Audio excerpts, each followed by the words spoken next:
શું તમને ખબર નથી રાણીવાસમાં પુરુષોનું આવવું વર્જિત છે?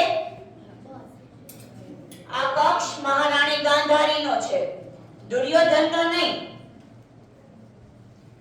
મને આવી ગયા એટલે હું કોઈ વસ્તુ નથી, કુળવધુ છું.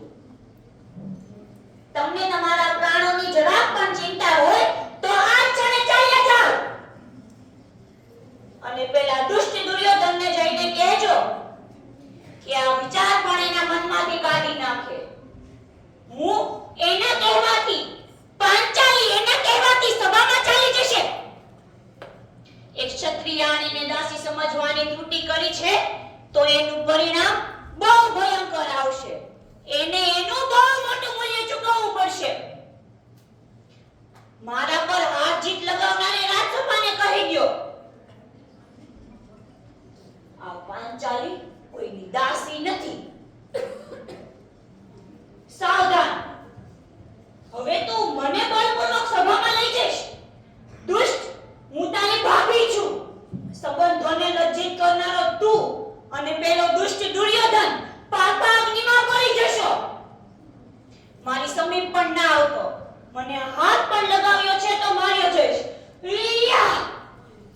છોડ દુષ્ટ, છોડ. છોડીને દુષ્ટ, છોડ. છોડીને મને.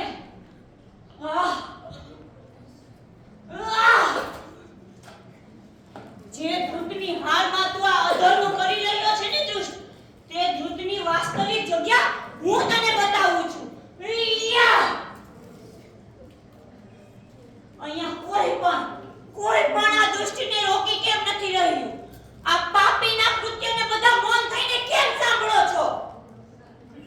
પાપી, તારો નાશ થશે. જો તે આ ચેષ્ટા પણ કરી છે તો મારી ક્રોધાગ્નિ હસ્તિનાપુરની નીવને પણ હલાવી દેશે. પિતામહ, શું આ કુળ નપુંસક થઈ ગયો છે? આ કુળવધુની ચિત્કાર કોઈને નથી સંભળાવી. ગુરુ દ્રોણ, તમે તો આ કુળને શિક્ષા આપી છે. શું તમે આ શિક્ષા આપી છે? કાકા શ્રી વિદુર, તમને તો નીતિશાસ્ત્રનું ખૂબ જ્ઞાન છે. શું તમારું દાયિત્વ નથી એક સ્ત્રીની રક્ષા કરવી?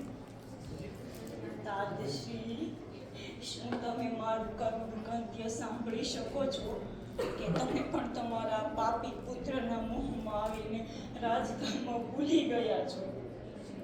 તો શું આ અધર્મ નથી?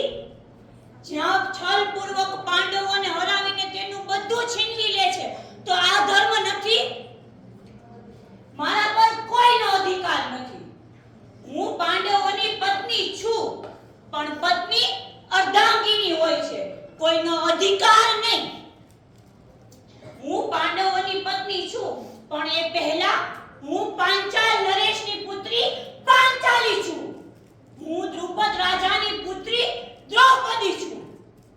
હું યજ્ઞસેની છું.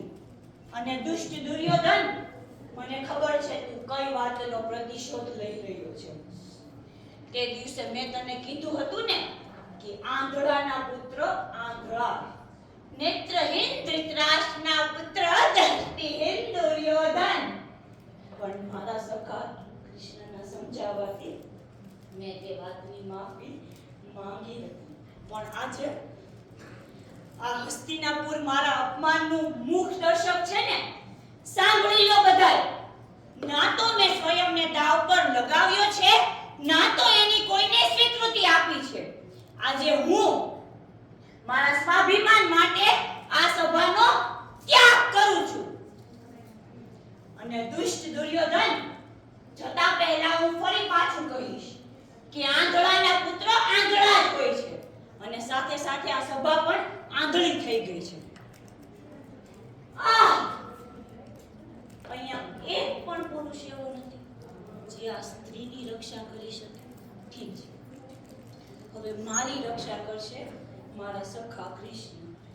હે સખા, હે મિત્ર કૃષ્ણ, અહીંયા મારા આજે આ પ્રતાપી પતિ, મારા બધા સંબંધીઓ બધા જ અસમર્થ થઈ ગયા છે. કૃષ્ણ, તમારી સખી લાજ રાખો કૃષ્ણ. રક્ષા કરો. ઓ કૃષ્ણાય વાસુદેવાય હરે પરમાત્મને પ્रणतः ક્લેશાનાશાય ગોવિંદાય નમો નમઃ. ધન્યવાદ સખા કૃષ્ણ.